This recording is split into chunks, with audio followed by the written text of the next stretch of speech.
about that shit. Yeah, that's how we do. Just normal stuff here about all the extras. There he is. Put many in here. What's that? No shaking hands. No shaking hands. Okay. I know it's not real, but I'm...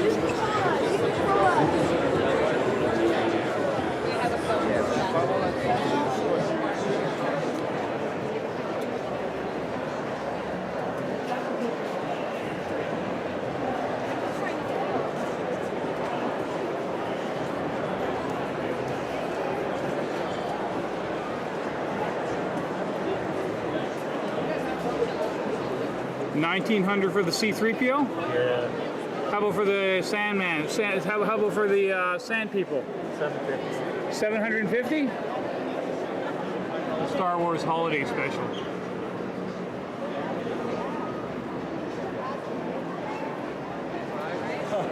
And I knew it was worth a couple $100. Yeah, yeah. It's a ski wall.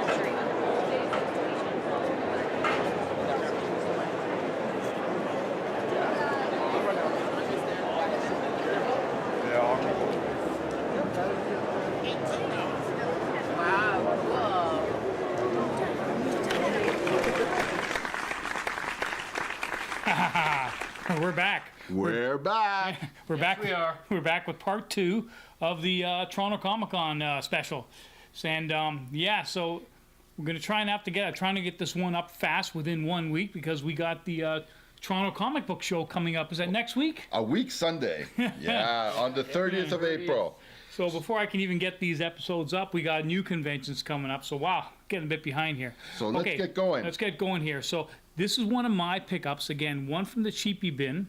Okay, and it's interesting you picked this book, Paul, because this is 2001: A Space Odyssey, issue number 9. Now, I mean, I grant you it's a cool cover and stuff like that, but why made you get issue number 9? Because I was stupid and I wasn't listening to you when we were talking about the first appearance of Machine Man. Yeah, that would be issue number 8, The Capture of X-51. Yeah. Exactly. And I thought when I got to the show, it's oh wow, number 9, 2001. That's the first appearance of Machine Man.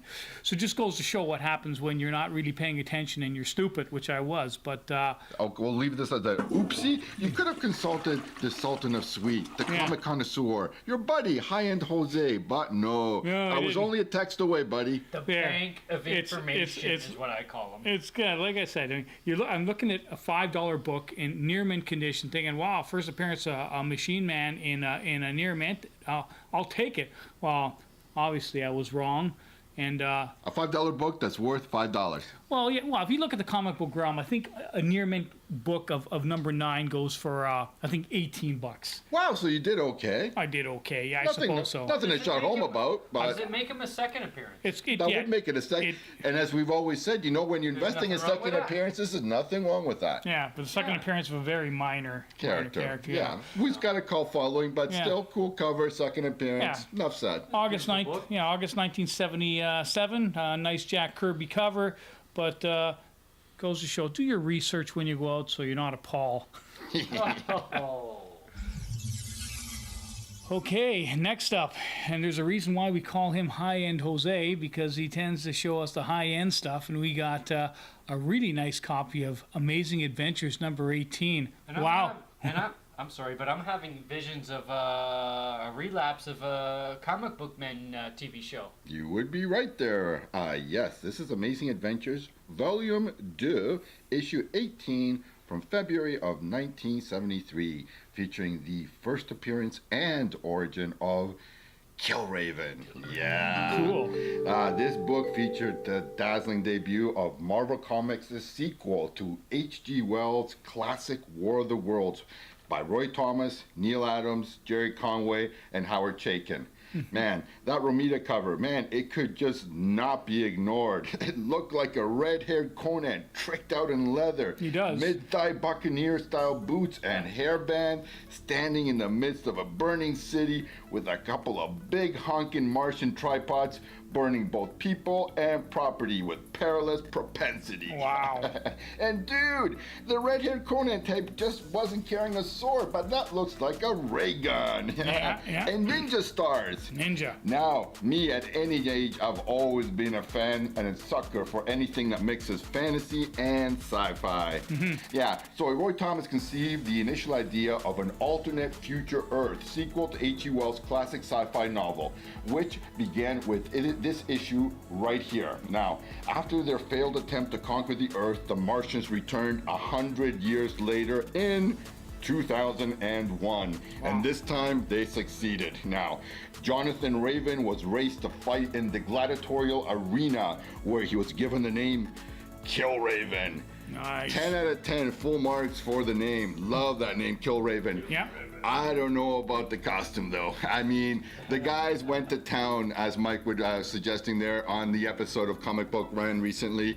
The guys at the secret stash there, I mean, they pointed the obvious. I mean, like, look at the dude, man. The boots. But I've always said, you know, comics reflect their time, part of society. They don't exist in a bubble. If we think to that time thing in popular culture, you know, you had Bowie with his Oh, true. It's true. Yeah, you had Ziggy Stardust, and you had Bolin and T-Rex. You had, you know, T-Rex, Captain Fantastic, you know, Rocket Man style kind of Elton John. So in that context, it maybe this doesn't look so much out of place, you know. Yeah. Anyway, he managed to escape. He became a leader of a band of rebels, the Freemen, who were determined to free humanity from their Martian masters. Neil Adams created Kill Raven, and he plotted the first story with a script by Jerry Conway and art by Neil Adams and Howard Chaykin. Now, last thing to mention about this, the 46th Street edition of the Overstreet Comic Book Price Guide shows that $27, $44, and $60 US are the 8, 9, and 9.2 grade splits for this bad boy. Half comic book price, $60 Canadian, $30 Canadian paid. That's something like 21, 22 bucks US. So the you guy, got 50% off, eh? yeah, it truly did. And the guy at the episode, and this is, I would say, about an 885, so it's a nice higher grade copy. The one in the show looked to be about the same grade. He paid 25 bucks US. He didn't haggle, and they were surprised the most about that he didn't try to grind them. So I paid exactly what the book is worth. I maybe actually paid a few bucks less. So good score for me. That's a nice book, Jose, and a very good score for you. I wouldn't mind picking it up myself. I gotta say, Gotta love that camp cover, man. It reminds me of like a comic book thing of dun dun dun dun dun dun flash. Yeah, but the boots are a bit too much. Yeah, they are a bit too much. Anyways, great book, Jose. Thanks for bringing it in. I think so. Woohoo! Somebody broke their 10-cent cherry, and with a superhero book. Man, I've been into Wonder Woman lately. I've been beating that drum, and Mikey pops in with a 10-cent Silver Age bondage cover. Take it away, buddy. Okay, well, my Volume 1, 51st Volume 1 Wonder Woman cover had to be a 10-cent cover. It just happened to be. Actually, I was thinking my first 10-cent cover was going to be probably a Superman, but hey, what's in front of you, man? Yeah. Wow. Okay. Wow. So I had to grab this. This was, I believe, a Comic Book Addiction.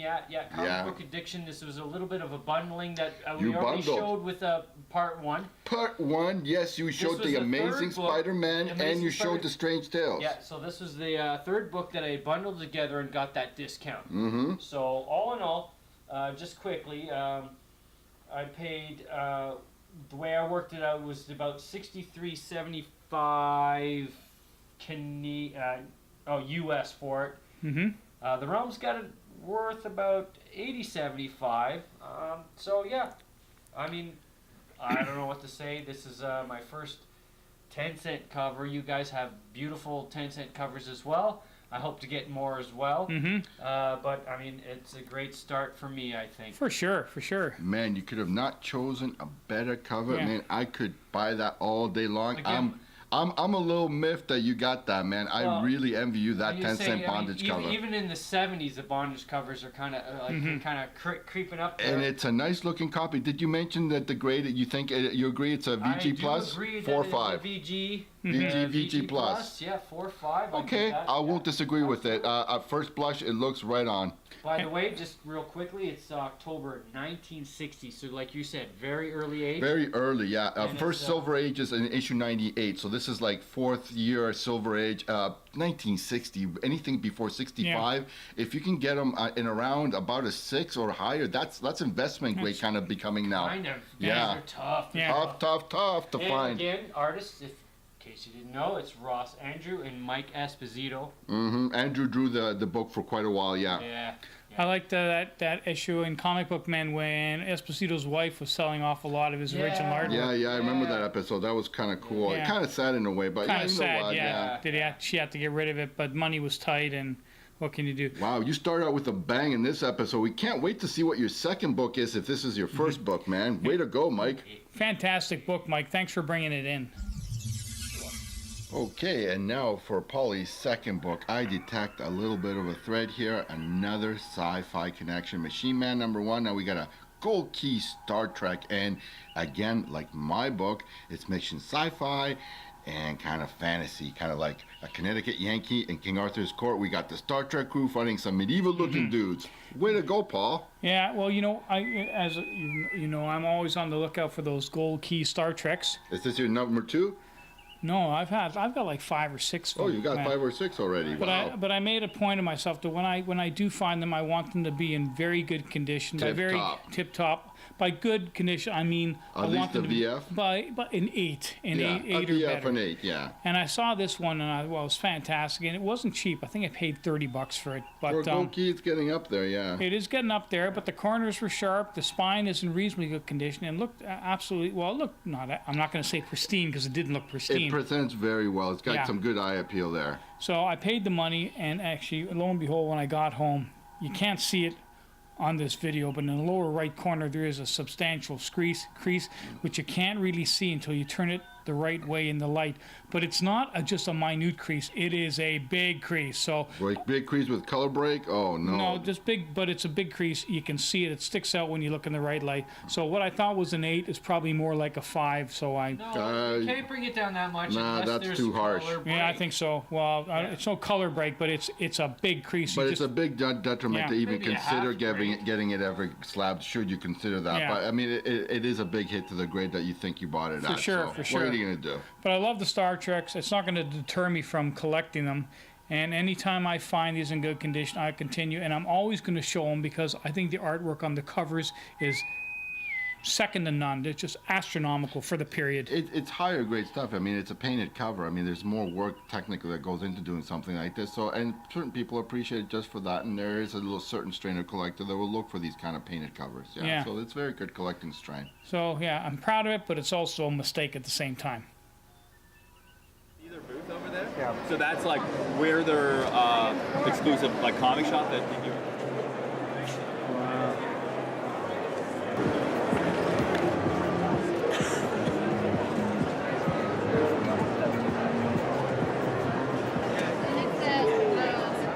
We were at Montreal Comic Con last year. Yeah, I think I saw your booth. We're from Montreal and we do like all the Comic Cons around. But it's kind of I make them. Yeah, we're all in this here. Shit, sorry, no problem. I like this one.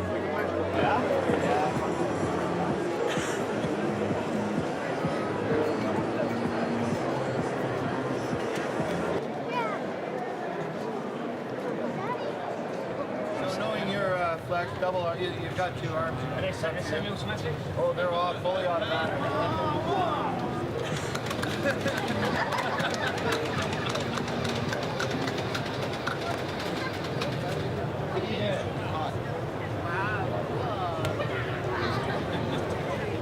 Thanks everyone. Thank you. And this is for Make-A-Wish, yeah? It's all for Make-A-Wish. It's All for for Make-A-Wish, yeah? If you want to be like a big kid and shoot some guns, this is your chance to do it, and it's for a good cause. And next up, we got high-end Jose here, and Jose, being what he does what he does best, bring in some really interesting books. We got Adventures 428. Wow, it's hard to believe Adventures went to over 400 issues. Yeah, actually, a little under 500. If I remember the number correct, it's around 473 issues. Basically, it's the fifth longest running comic book title after Action Comics, Detective Comics, Superman, and Batman. Wow. So Adventure had a very long run. I mean, they had some, it was basically anthology, but he had some really good stuff there, like Legion of Superheroes, which we've talked about in previous episodes about Mike. But enough about that. This is 428, like you just said, and I've run across this lady a few times over the last couple of years, but I've never really been able to pull the trigger until this last Toronto Comic Con. Yeah. Susan Linden Thorne, or the original Black Orchid, made her first appearance in this book right here, Adventure Comics 428, looking like a deranged acrobat from Cirque du Soleil. I guess a thread from my two books is like costume malfunctions. Again, same thing as the previous segment on the book, Advancing Adventures. Kill Raven, great book, great name. Black Orchid, great name, not so much costume. Full marks on the name, not so full marks on the costume. I don't know if I kind of like it. It's not too bad. Well, you are deranged there, Paul. I am deranged. I think it's cool. Yeah, well, like I said, I still hold firm that to me she looks like an acrobat from Cirque du Soleil. In any case, this pickup is a major speculation play on my part. Now, it's currently a pretty overlooked Bronze Age key, but I really don't know if this one will actually go up more because of actual fan-based interest or just because of movie hype speculation. The character is rumored to be making an appearance in the Justice League Dark movie, currently in production. Although this cover has the words origin issue, this really isn't the case for Adventure 428. Very, very little background was given for the character, and she actually became quite famous as the character with no origin story until Neil Gaiman grabbed a hold of the character. Yeah. In '88, British creators Gaiman and Dave McKean reintroduced the Black Orchid in a 3-part prestige format miniseries. Before this, the character had appeared intermittently from 1973 to 1987 as a backup character in various DC titles. Now, I give high marks to the way Gaiman gave much needed substance to the Black Orchid origin story. The series revealed that Black Orchid was a hybrid plant woman with two similar siblings. Before Gaiman, Black Orchid was more of a metahuman or normal human superhero. The series linked her to Swamp Thing and Poison Ivy, and in the end, it violently murdered her, leaving her siblings to carry on. Now, first off, I like that the new 52 Black Orchid is cast similarly to the original character from Adventure Comics 428. Their powers are similar, and so are their costumes, unfortunately. In any case, different alter egos aside, the current Black Orchid is Alba Garcia. The original was Susan Linden Thorne. There is an advantage of having a stronger continuity to the original character. What DC has in store for Black Orchid is anyone's guess. My personal opinion, though, would be that better things are possibly in store for the character. We are entering an era where female superheroes are making great gains in popularity. It's already happening to the A-listers like Wonder Woman, so rest assured the publishers are aware of this trend and are busy making plans. Now, I also like the trend in the market of leaving no key issue unturned. Adventure Comics 428 technically qualifies, of course, as a key as it introduces a new character, correct? How big a key will depend on how popular the Black Orchid character can get. Adventure 428 being a Bronze Age book helps its cause as well. There are not that many Bronze Age keys that have not caught fire on the market. This is one of the rare ones that has not, at least not yet. The good news is that speculating on the Black Orchid won't cost you an arm and a leg because the book is still performing poorly on the market. CGC 9.2s go for below guide, while a CGC 9.6 will cost you about double guide. Now, this isn't just some it's due call here. I like all the indicators this book is lighting up. I'm happy I've hunted this issue down finally and will now wait patiently for the orchid to bloom. The 46th Street Edition Overstreet comic book price guide shows that 34, 60, and 85 are the 8, 9, and 9.2 grade splits. So the strengths that make this comic book a good long-term investment are first appearance of the Black Orchid, a Bronze Age key, and it has a strain of female superheroes, an important issue these days. With Guillermo del Toro attached to producer for the upcoming Justice League Dark film, this issue could go crazy even if the Black Orchid isn't part of the team in the movie. It's the same with Deadman and Swamp Thing, who deserve some market love right about now. If Del Toro, however, features the character, watch out, the sky's the limit. A spec play, but a good gamble, I think. Nice, nice. I love the cover too. It's a great, and now that you mention Great cover, very atmospheric I love the cover. cover. now that you mentioned Neil Gaiman and the Black Orchid I got into the Orchid on that thing. Yeah. I remember that. It's a beautiful painted cover. If Yeah. you remember, McKean is the man responsible for Arkham Asylum. It's one of those books I think I You keep. don't forget. It's one of Yeah. those books I think I keep down in my storage locker because You don't have nobody ever space. cares about it. I've never heard anyone mention that book before you mentioned it tonight. It's just one of those filler books in my collection, so maybe I Yeah. should dig it out. Yeah, again, and the last thing to say, $40 paid half price. That's what, $30 US, 40 Canadian, 30 US, no price paid. Can't At go least wrong. an 8, not bad. That price, absolutely, you cannot go wrong. Nope. Thanks, Jose. Fantastic book. Thanks for bringing it in. Hoy hoy. Okay, this show is called Silver Age Dudes, Comics and Other Collectibles. So once in a while, we got to show some other collectibles. So this was what I'm going to show you tonight. This is my latest acquisition with respect to, Gentle Giant mini busts. And this is a beauty. So any of you Star Wars fans out there, you really don't need a whole lot of introduction on this one. This is a short... Shore Trooper. Exactly, from Rogue One. And super stoked about owning this. And the nice thing about this Shore Trooper is the production run was extremely low, only 3,000 units in total. Mine is number 2,411. And I got this about 2 weeks ago. Ordered it in from Sandy at Retro Rare there, and super excited about owning it. Yeah, it makes me want to go out and break my cherry with Gentle Giant, man. They really got the nuts. They're putting out Yeah. the good product there. Unfortunately, they've raised their prices. How much you end up paying for this? Oh, substantially. I mean, they are beautiful, extremely detailed, printed with the latest 3D technology. But yeah, I paid $180 for this. Ouch, for Yeah. a bus, man. I mean, it's beautiful. Details there, man. The weathering, everything. It's just got the complete package. But Yeah. man, at that price point, it's going to be tough to pull the trigger. Yeah, truth be told, I don't know how much longer I'm going to continue to collect these because I just can't afford to be shelling out $180 every time I buy one. I do have the Ray on order. Again, that's going to set me back another $180. But after that, I think I might have to stop collecting Yeah, because tap out, call it quits. Really? I just can't afford it anymore. I mean, I love them. But when I started collecting, they were $40 a piece. Oh my god. And that was, I don't know, it's got to be at least 10, 12 years ago now. And they've gone up to 180. But like I said, the production run has gone down from like 20,000 units down to like 2 or 3 or 4,000 units. So in that respect, they are far more collectible than they used to be. But the price has also gone into the stratosphere. You got any of these, Mike? Oh, there's a tractor trailer in the, I'll in the take that as- shipping yard right over there that I've got I'll take that as the a no. other. The Death Star plans are not in the How about you, Jose? Do you have any? No, unless you create a secret bank account at your bank there and deposit some mucho dinero there, I will not be picking up any of these anytime soon. Anyways, well, that's it. My latest Gentle Giant mini bust. Absolutely love it. Okay, so Mike is again going to bring it home tonight. And another thing, Mike wins the Big Boy Book Award for Toronto Comic Con 2017, coming home with the most outrageous, most coolest key book of the weekend. Damn you, nice pickup. You get first prize. I've been on the lookout for this bad girl. Oh, it's 5 cents.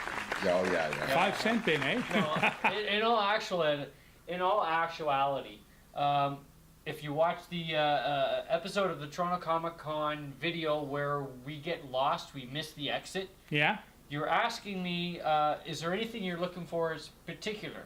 I had saw this on the Boxing Week con, but I didn't, and I was basically out of money. Mm-hmm. And he had it in his regular bin, and I was hoping it was going to be there, but no, it wasn't. So it took a little while longer at the Toronto Comic Book Show. Before you finally found it. Before I finally found it from Hagenland, basically. Yeah. So I had to get it from a different dealer, but around the grade. I mean, the next Toronto Comic Book Show that we went to, there had other graded copies there, but it all had the train tracks here. Yeah. It was priced. He had about 3 books there, and I was hoeing and humming over all of them. They were graded and priced appropriately, but I wouldn't spring This is Yeah. the best one I saw around. Had to grab it. Yeah. So what made you so comfortable dishing out the moolah on this boy? Was it possibly just that you from had the some info? original price that the first vendor had it at the 50% off Boxing Day sale, and I really only paid about $10 more for this Mhm.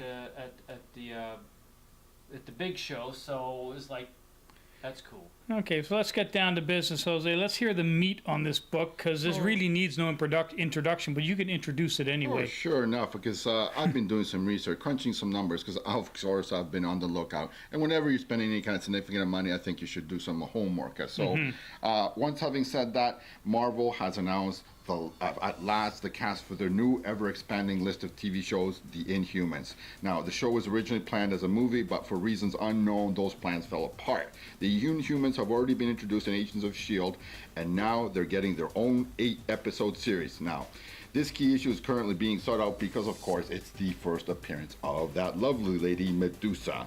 Now, so who's going to be portraying our favorite family, at least the leads from the show? Anson Mount as Black Bolt. The head of the family and ruler of the Inhumans will be played by none other than Anson Mount, the rugged star of the hit TV series Hell on Wheels. Cool. Serinda Swan as Medusa. Yes, she's no stranger to TV shows based on comic books. She is the beauty that played Satana on Smallville. Cool. Instead of magic, this time she will take on the extremely important role of Medusa, Queen of Atalan and wife of Black Bolt now. It should be noted that also that the X-Men and the Avengers make a cameo appearance in this issue. Now, they're all gathered together at what I can only assume is the Baxter Building for an engagement party between Reed Richards and Sue Storm. And if you look closely, there's also a very brief appearance of Spider-Man's arm. Spidey's got to grab some crash a party and snag himself some cake. Now, doing the numbers crunching and the research on it, I took a look at the censuses. To date, there have been about 709 copies listed in the CGC census. There's a pretty even mix of high-grade 9.4 near-mint copies all the way down to a low-grade 3.0 good, very good. There are a few higher-graded copies with a lone copy topping out at a 9.8 near-mint. Now, I can only assume that a lot of these copies have been submitted over the last couple of 3 years, because before that, there was not any hype about a movie or TV show. This really wasn't a very sought-out comic. When you look at the value of this comic over the last few years, it's clear to me at least that once a bargain book is not longer anymore, of course. Now, for this analysis, I'm going to use the 7.5 VF minus graded copies as a baseline example, only because they have the most sales over the last couple of years. Fair enough. During the Inhumans movie rumor mill period, that was back in 2011 and 12, 7.5 VF minus copies were selling only in about $115 to $145 US range. Once it was confirmed in 2014 that there was a movie coming out, values very quickly shot up over the $500-600 US mark almost overnight, with one sale almost topping out at over $1,000.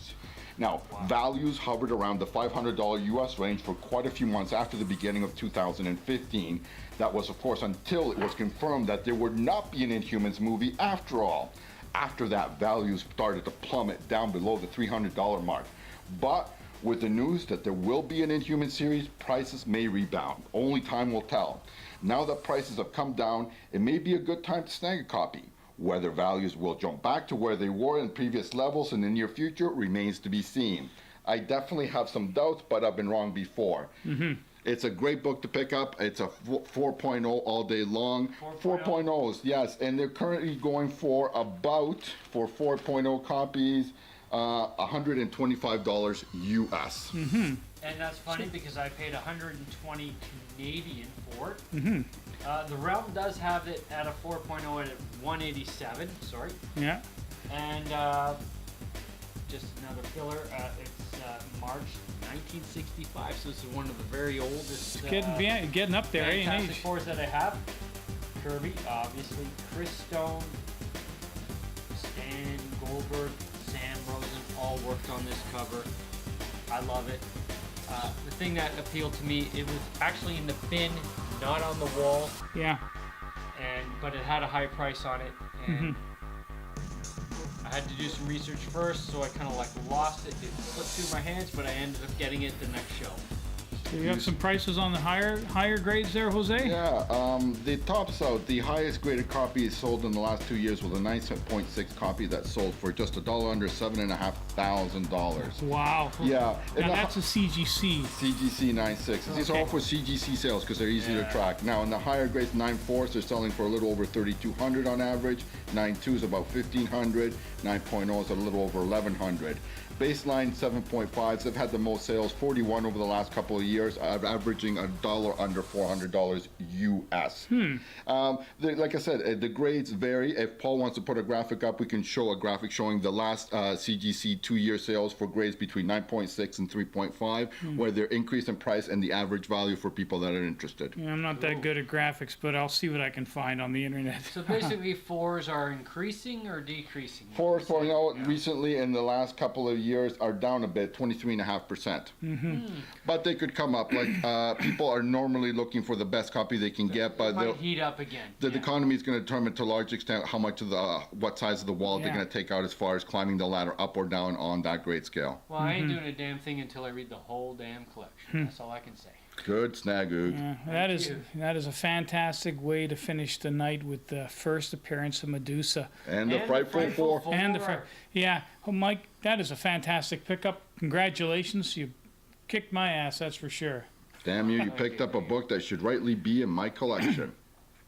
I saw Medusa and I said, oh, is this a first Medusa? Okay, so that's it, guys. We're going to call it a night because, the last episode went 41 minutes. I'm hoping to bring this one under half an hour if I get lucky. I wish you luck. And we will see you at the next episode we're going to be doing is the Toronto Comic Book Show, which comes up next week. So we're really looking forward to that, hoping to pick up some really nice books to show you.